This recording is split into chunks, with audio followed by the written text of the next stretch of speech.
What's up, everybody? Mini Bike Coalition here. Another tip for you guys on making your bikes run better and making sure you're on top of the game.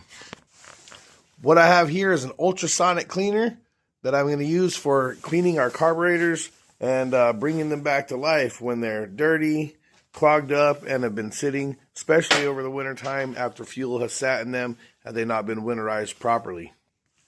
One good tip is to find a small container which you can put all your small parts in, and I'll explain that here in a second. Okay, now we got our carburetor disassembled. You can see this bad boy was super dirty.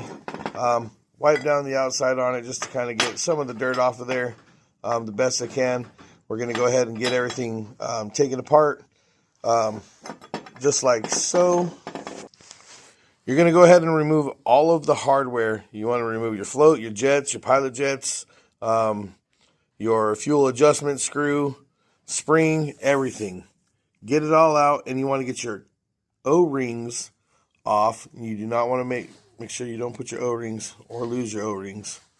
That's just one of my washers. I'm not going to put that in because it's just too small. But you want to make sure all of your rubber O-rings and everything are off, even off of the bowl. You don't want to put those in because we are going to be kicking it up a little bit high, and we're just waiting on the temperature to come up.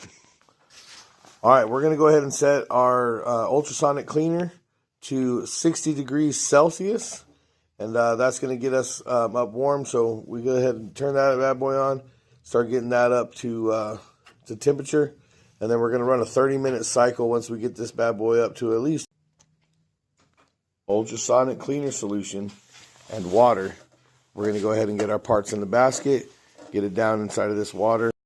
Okay, now that we got up to good temperature, we're going to go ahead and take all of our small parts. We're going to put them in our basket here and lock it down. That way they don't get lost in there. And then we will take everything and dip it in. I'll show you guys that in just a second. Okay, we got our thing to temperature, our ultrasonic machine. We got our parts in the basket, small parts inside of the little tiny, I guess it would be more like a tea cradle piece. We took everything apart, and I went ahead and I opened up the choke. Just leave that open so it'll kind of give that thing a chance to clean out too. Y'all notice the condition of the carburetor and how it looks. It was actually giving me a lot of crap, so, or not. We're going to go ahead and drop this bad boy into our ultrasonic solution. It's 1 to 100 in there. And I know that's super loud on the phone, but it's really not that loud inside of the shop. So stay tuned to see how it looks. All right, everybody. So we just ran a 30 minutes at 60 degrees Celsius. So as you can see, super, super warm. We're going to go ahead and plug our basket out. Oh, yeah. Look at that.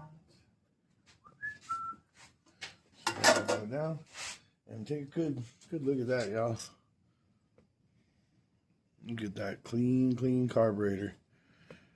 We're going to go ahead and roll through everything, make sure everything looks good and cleaned out. Oh, yeah.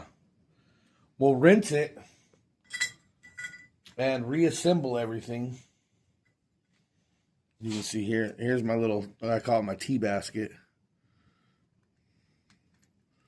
And then all my jets and everything in there looking really good. It actually looks very good in comparison to what we put in there. Everything was pretty dirty. So that should be a pretty good change. I'm going to go ahead and reassemble this and stay tuned. And now we have a nice, pretty, clean carb for the bike. Ooh-wee.